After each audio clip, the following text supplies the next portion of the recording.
Aplicação para o try. Bom, o legal do Python é que ele é bem sensitivo às escritas, né? Então, como o try é uma tentativa, né? Então ele realmente vai fazer uma tentativa. Mas para que às vezes a gente precisa de uma tentativa? Bom, existem situações nas quais a gente espera uma resposta do usuário e ele acaba entregando uma resposta às vezes até correta, mas de uma maneira que o software ele não entende, porque o software ele entende algo que tem que ser muito bem explicado, né?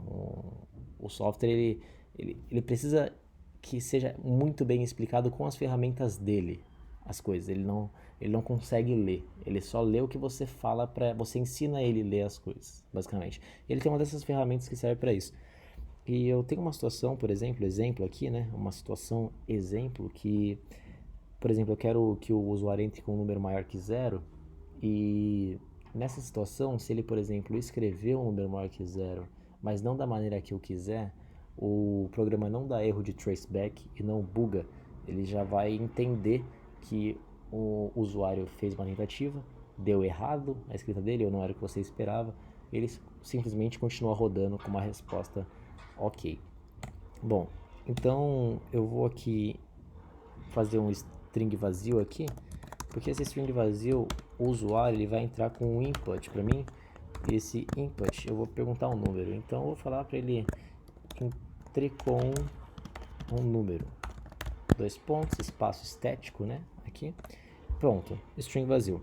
Então ele vai entrar com um número e aqui eu vou entrar com o meu try, para não acontecer o que eu expliquei agora.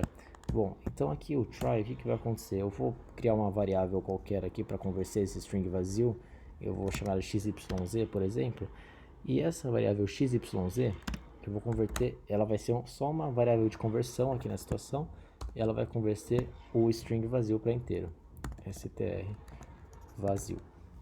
Beleza, agora eu vou entrar com o except, que caso não funcione essa resposta do usuário, que é a possibilidade de erro dele, eu já vou ter uma maneira de contornar isso daí.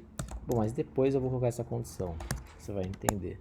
Porque eu vou colocar aqui só um comentário, depois eu entro com a condição. Bom, agora eu entro com o if, né? Então, por exemplo, aqui no if, eu vou continuar mexendo no meu xyz aqui pro usuário entrar com o que eu quero. Então agora eu coloco o que eu quero, né? O que eu quero é isso, ó. XYZ, eu quero que seja aqui maior que zero. Bom, maior que zero, essa é a minha condição. E caso isso satisfeito, né? Então coloca aqui o resultado logo. Então, colocar alguma coisa, por exemplo, bem motivacional, é isso mesmo. E, bom, agora sim eu venho aqui com um senão, né? E se não favorecida a condição, né? Eu entro com uma frase, uma coisa, por exemplo, não aceito. Não aceito, tá ok. Beleza. E agora, esse except aqui, como que eu vou usar? Já que eu quero um número maior que zero, então eu também não quero números menores do que 1, né? Números negativos, por exemplo, vou colocar aqui como exceção menos 1, por exemplo. Aqui ele já entrou como número mesmo, esse menos 1. Bom, se eu vier aqui, nessa situação, e eu der a debugada aqui, vou colocar em Python File, beleza. Eu vou colocar entre com o número, vamos dar um exemplo aqui que eu entre com 5.